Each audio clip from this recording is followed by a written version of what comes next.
All right, we're on the line with 2013 late model champion at the 411 Motor Speedway, Rusty Ballenger. Rusty, how you doing? Good. How you doing? Doing great, doing great. We kind of got you out of work here, and I understand you've been doing some deer hunting as well. Is that what a race car driver does when he's not racing? Work and hunt? Oh yeah. I ain't racing, especially this time of year. I love deer hunting. I ain't had the luck I wanted, but still something to do to kill time before racing. Yeah. Again. Maybe not quite as expensive as the racing either, probably. Oh yeah, I know. A lot cheaper. Yeah. Well, let's go ahead and get started. You had a good season, 2013. You won the track championship at 411. Why don't you just talk about how the season went for you? Just assess yourself and how everything played out in 2013. Yeah, we ran pretty good. I'd like to have more wins. We came out with 3 this year. One more than last year. But we had, I think, maybe 2 DNFs, and so, I mean, it was pretty good this year.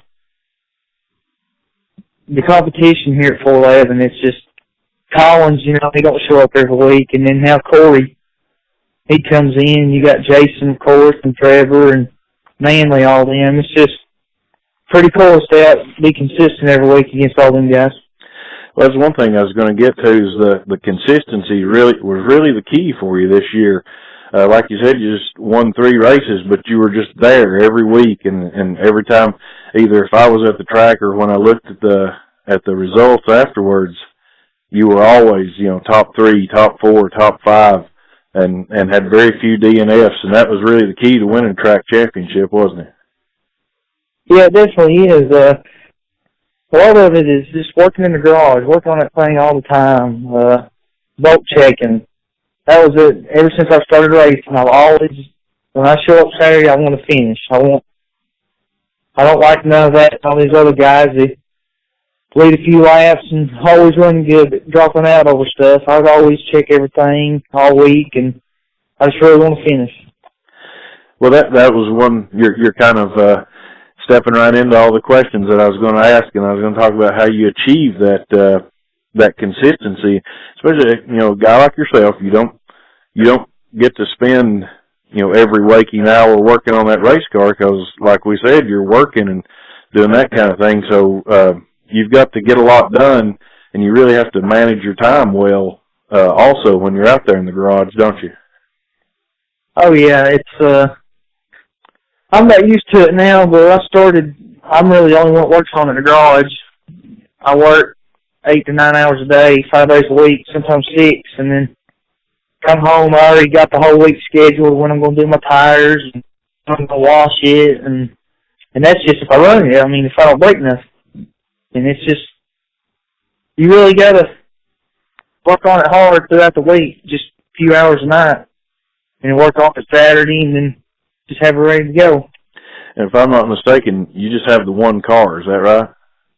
Yeah, I just got that one. It's so a 2010 Masterbuilt. If something does happen, then that really causes you a lot of extra work because you don't have another one to fall back on to bring the next week. Yeah, we had it was tough earlier this year. We had one hiccup, and it was I lost the fan that night. It rained and got up in the wall, and I tore up all kinds of stuff. And it was a whole week of fixing broke axle tubes, axles, and then as you're cleaning it, you find other stuff broken, bent, and then that was really our tough week, getting it ready, and then really we come out the next week and finished. So it's a lot of hard work. Right, and I'm sure that when the season started, you probably set as a goal for yourself to be in the middle of that track championship hunt, and which you eventually won. It's probably tempting from time to time to look up and see that Smoky Mountain's having a 2,000 to win race, or Bulls Gap having a 5,000 to win race that maybe runs on a Friday, and you might want to go run in that race. But if you do, you're taking a big chance that could hurt your hopes of winning a track championship at 411. Yeah, I was. the biggest deal was the championship was for Tommy Newton. Got built my motor. He shot right there across from the racetrack, and for me it was the wins. I wanted to win every time I was there, and the championship was more for him, the sponsors, the family, and all that. But a lot of them Friday night races and stuff like that, I ain't got the motor while these guys got. And it's hard enough to run 1 week. When you work on the car by yourself, you do it all. And then wanting to race on Friday night and then have to turn around and do it all over Saturday. If nothing tears up, it was just hard to, it was too much like work when you had to race twice a week. Right. And speaking of your motor, 411's announced that they're making a big change, and of course 411's not far from your home, so that's your home track, but they're making a big change coming up in 2014. They're going to go to using the Neesmith Crate Series as their primary late model series. What do you plan to do in the coming year? I know 411's going to have 6 or 7 limited races. Do you plan on getting a crate motor, or are you going to look for somewhere else to run your limited car? Or what are you thinking you might do? Well, in fact, we're going to run New Year's Day in the Steelhead, and we're going to probably run that Valentine's Day race in the Steelhead. But we're probably going to run crate.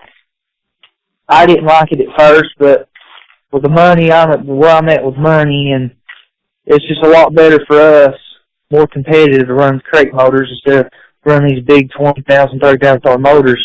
It's just getting to where a $10,000 like mine, it's just hard to compete when they open the motor roll up like that. So we were against it at first, but I think we'll like the crate motors. All right. Well, that sounds good. As far as other stuff in the coming year, you know, you've got one of the most distinctive cars out there with a bright orange paint job, but you've always had a history of liking to change things up. What will fans look for the number 29 to look like this coming year? I don't know. It's funny you ask that. You know, Dad wants it orange again. A lot of people want it orange, and I don't know. I don't think it's going to be orange this year, but I ain't going to say yet what it'll be. But I don't think it'll be orange again. All right. Well, we're going to let you go with that, Rusty. We appreciate your time. Look forward to watching you next year, and want to congratulate you on winning the track championship in 2013. Thank you. All right. Thank you, Rusty.